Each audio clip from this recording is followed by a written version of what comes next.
김명준의 뉴스파이터 오늘 함께 하실 분들을 소개해드리겠습니다. 수요일엔 헤이 브라더 진진 형제와 함께 합니다. 최진봉 성공회대 교수, 최진영 변호사. 진진 브라더스만 있냐? 우리도 있다. 하재근 사회문화평론가, 손정혜 변호사, 그리고 방송인 이담 아나운서 이렇게 5분과 함께 합니다. 어서 오십시오. 안녕하세요. 네. 지금 대한민국도 정신이 없지만 지금 전 세계도 바삐 돌아가고 있는데요. 첫 번째 가볼 나라는 어딜까요? 이담 아나운서. 또 미국으로 먼저 가보겠습니다. 미국 LA 하면요, 라라랜드가 생각나면서 뭔가 굉장히 즐거운 분위기에 낭만적일 것만 같잖아요. 근데 여기에도 나쁜 사람들은 있었습니다. 정말 못됐습니다. 영상 함께 보시죠. 네네. 네, 픽업 트럭 한 대가 후진을 하더니 그대로 이발소인데요. 여기를 들이받습니다. 어머. 그러더니요, 남성 둘이 차에서 내려서 도둑질을 시작하는데 제일 먼저 싣는 게 큰 우리입니다. 어허. 저 우리 안에는 고양이 한 마리가 있는데요. 놀란 듯 이리저리 뛰어다니는 모습 보이시죠? 저 뛰어다니는데 어떻게? 도둑들이요, 이발소 주인 고메즈 씨의 소중한 가족인 1살짜리 사바나 고양이 신바까지 훔쳐간 겁니다. 어머나. 고메즈 씨는 이번 일로 $14,000, 우리 돈으로 2천만 원 정도의 피해를 봤다고 하는데요. 어허. 다른 건 다 괜찮으니까 가족인 신바만 좀 돌려달라라고 호소를 했습니다. 지금 세계 사바나 고양인데 세상에 얼마나 귀여워요. 저 눈 봐봐요. 저렇게 사랑스러운 사바나 고양이를 어떻게 훔칠 생각을, 아마 저 몹쓸 인간은 아직도 못 잡은 것 같은데 제발 잡히면 형량 높아져요. 제발 이 범죄 저지른 인간들은 자기 뉴스가 어떻게 나오는지 볼 거 아니에요. 그러니까 지금이라도 반성하고 자수하고 돌려주기를 정말 기대를 해볼게요. 자, 그런가 하면 미국에서 시작했으니까 이제 어디로 가볼까요? 하재근 평론가님. 중국으로 가보겠습니다. 아하. 최근에 중국의 저장성의 공무원들이 출퇴근 기록을 허위로 작성했다는 의혹이 제기가 됐는데, 어머나. 그런데 그 근태를 조작한 방법이 이거를 기발하다고 해야 할지 어이가 없다고 해야 될지 정말 황당한 일이 벌어졌는데, 네. 어떤 상황인지 영상으로 보시겠습니다. 뭘까요? 네. 한 남성이 다른 사람의 얼굴 사진을 가면으로 쓰고 있습니다. 뭐야 이게? 저장성 공무원들이 저렇게 여러 사람의 얼굴 가면을 쓰고 대리 출근을 했다면서 제보된 영상인데, 세상에. 공개된 영상에서는 인증기기에 가짜 얼굴을 저렇게 딱 들이밀자 출근 성공이라는 메시지가 나타나는 모습이 어머머. 담겼습니다. 아니, 최진봉 교수님, 기술이 한만 발전하면 뭐예요? 아니, 저걸 진짜인지 가짜인지도 못 잡아내요, 지금? 그러니까요. 기술이 발전해도 아직 사람처럼 잡아내지 못하는 거잖아요. 어허. 다른 사람 얼굴 사진 인쇄해가지고 이렇게 얼굴 가면 쓰면 그걸 그냥 그 사람으로 인식해버리는 거 아니겠어요? 딱 봐도 정확하잖아. 저 가면이 그러니까요. 정확한데. 네. 그러면 저게 생체 기술, 지금 중국이요, 생체 인식 기술을 발전시키면서 보편화하겠다는 계획으로 네. 공공기관 출입 시에 실시간 얼굴 인식을 하나의 방법으로 사용하고 있는 겁니다. 네. 근데 지금 허점이 드러나게 된 그러네요. 것이죠. 저 부분은 아직도 생체 인식 기술이 완벽하지 않다는 걸 보여주는 증거라는 생각이 들고요. 딱 봐도 저게 사람이라고 느껴져요. 진짜 얼굴하고. 네. 뭐. 그래서 현지 당국은 신고 내용을 접수해 조사 중이라면서 올해 안에 처리 결과를 내놓겠다고 했는데 네. 먼저 기술부터 더 발전시켜야 될 것 같습니다. 그러니까요. 반성 많이 해야 될 것 같아요. 자, 그런가 하면 미국 찍고 중국 찍고 또 어디 가볼까요? 손정혜 변호사님. 네, 오늘 날씨 무척 추운데요. 와. 이렇게 추운 시베리아로 가보겠습니다. 아하, 네네. 강으로 물고기를 건지기 위해서 갔던 어부인데요. 네. 이 어부가 건진 것은 물고기가 아니라 노루였다고 아니, 말도 안 하는데요. 되죠. 왜 노루를 건진 것인지 영상 같이 보겠습니다. 네네. 얼음 위에 지금 어머나. 대자로 누워있는 노루 한 어머머. 마리 보이시죠? 어머. 허우적거립니다. 일어서는 게 굉장히 어려워 보이는데요. 어떡해요. 이때 동네 어부가 다가가서 이렇게 노루가 다치지 않게 조심스럽게 썰매 위로 태우고요. 어머나. 이렇게 노루를 구출하는 데 성공합니다. 세상에. 드디어 땅에 오니까 저렇게 뒤도 돌아보지 않고 갈대숲을 향해 힘차게 뛰어갑니다. 아이고.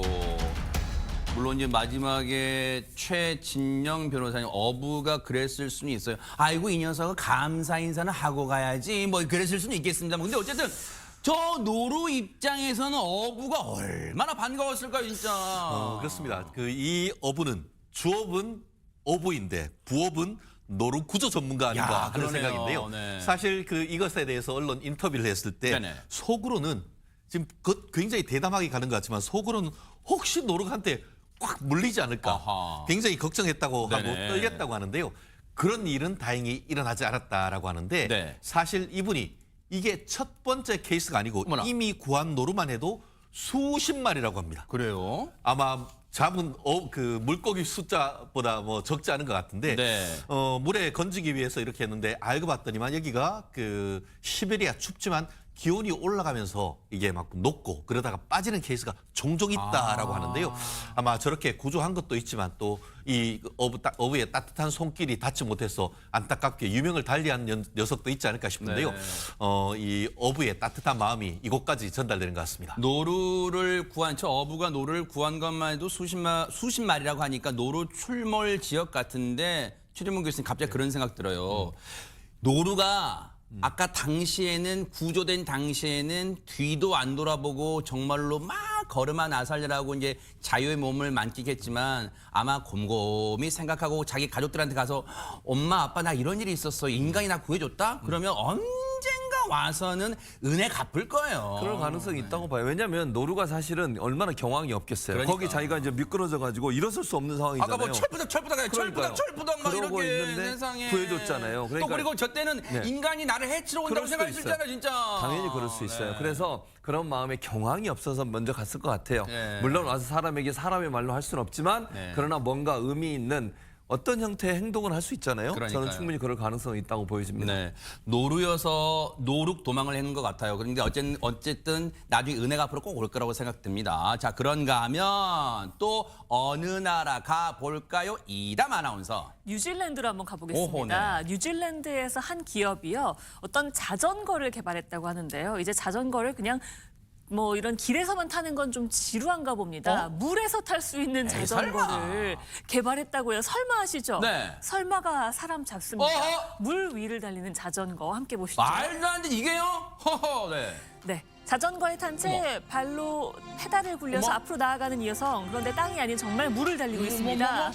원하는 쪽으로 방향 전환하는 건 물론 가능하고요. 아하. 전혀 가라앉지 않고 평온하게 주행을 하는 모습 보이시죠? 아. 물 위를 달리는데요. 무려 시속 20km까지 가능한 전기 수중 자전거라고 합니다. 아, 이게 딱 보니까 알겠다. 저거, 최진봉 교수님.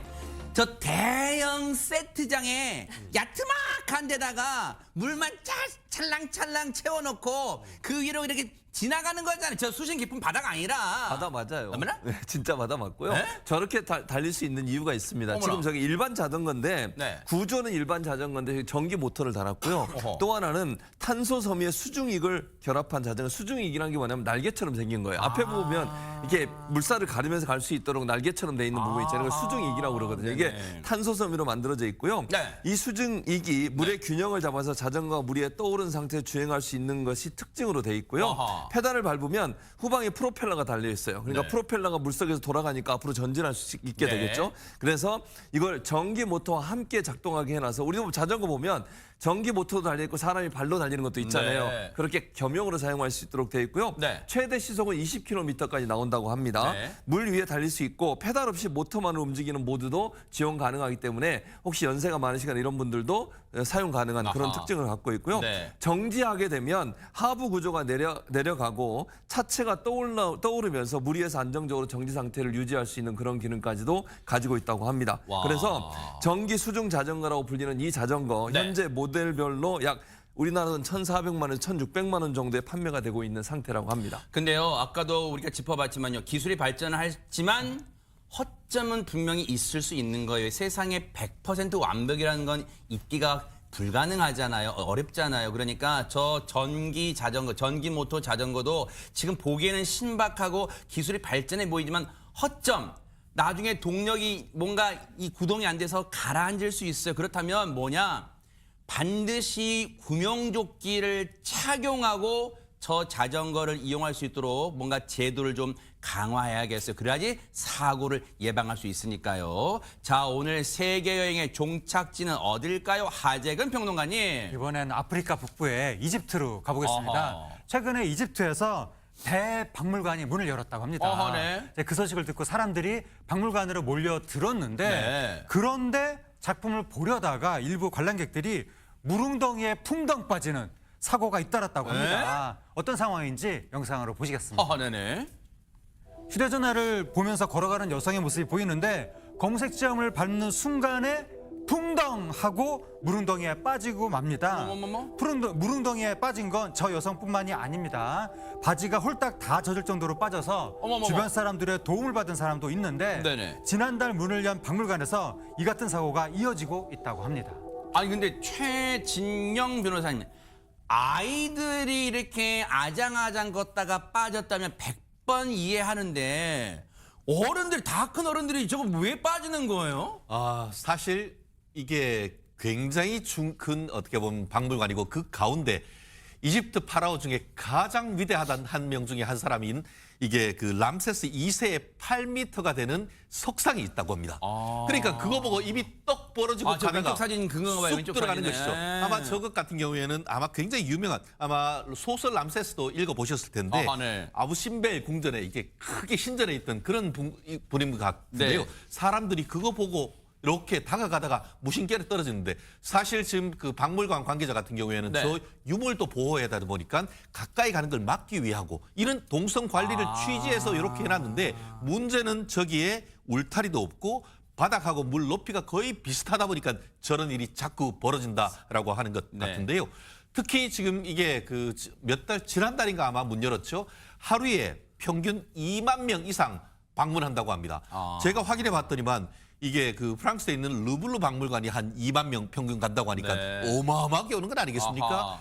이에 대한 대책, 시급하다는 것이 현지 소식통인 것 같습니다. 아마 모르긴 몰라도 방금 그 바닥에 보면 노란 글씨로 아마 이제 추정이지만 가까이 가지 마시오, 뭐 이 선을 넘지 마시오 이렇게 써 있기는 한 것 같은데 사람들이 그 8m짜리 람세스 이제 석상 쳐다보더라 입이 떡 벌어진데 이 바닥이 보이겠어요? 그러면 뭔가 더 안전장치를 강화해야 되지 않을까 그런 생각해 봅니다. 부탁드릴게요.